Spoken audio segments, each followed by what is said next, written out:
Assalamualaikum warahmatullahi wabarakatuh. Perkenalkan, nama saya Enggar Syaharani dengan NIM 33030230100. Di sini saya akan menjelaskan tentang penafsiran autentik.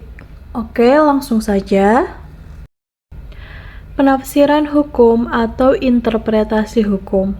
Keputusan hakim atau jurisprudensi merupakan salah satu sumber hukum.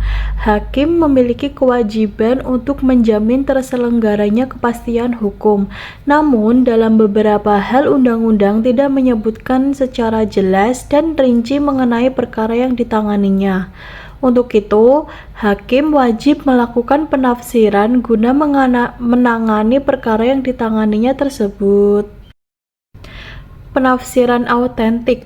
Penafsiran autentik juga disebut penafsiran interpretasi resmi atau penafsiran sahih, adalah penafsiran yang tegas, lugas, dan jelas. Jadi, merupakan suatu penafsiran yang dinilai sebagai suatu kepastian arti kata-kata yang dimaksud oleh undang-undang. Dalam suatu undang-undang, biasanya terdapat pasal mengenai ketentuan umum atau sering disebut terminologi untuk menjelaskan hal-hal yang dianggap perlu. Contoh dari penafsiran autentik adalah Pasal 266 KUHP. Barang siapa menyuruh menempatkan keterangan palsu dalam suatu akte autentik tentang suatu kejadian yang sebenarnya harus dinyatakan oleh akte itu dengan maksud akan menggunakan atau menyuruh orang lain menggunakan akte itu seolah-olah keterangannya itu cocok dengan hal sebenarnya. Maka kalau dalam mempergunakannya itu dapat mendatangkan kerugian, dihukum penjara selama-lamanya selama 7 tahun. Contoh dari akte autentik yang lain adalah akta notaris, vonis, surat perkawinan, surat kelahiran, dan surat kematian.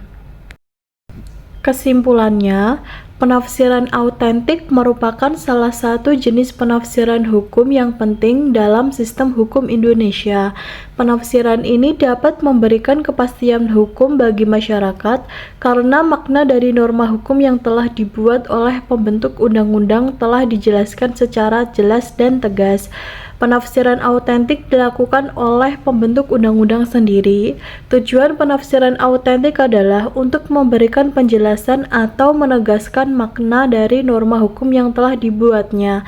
Penafsiran autentik memiliki sifat mengikat hukum.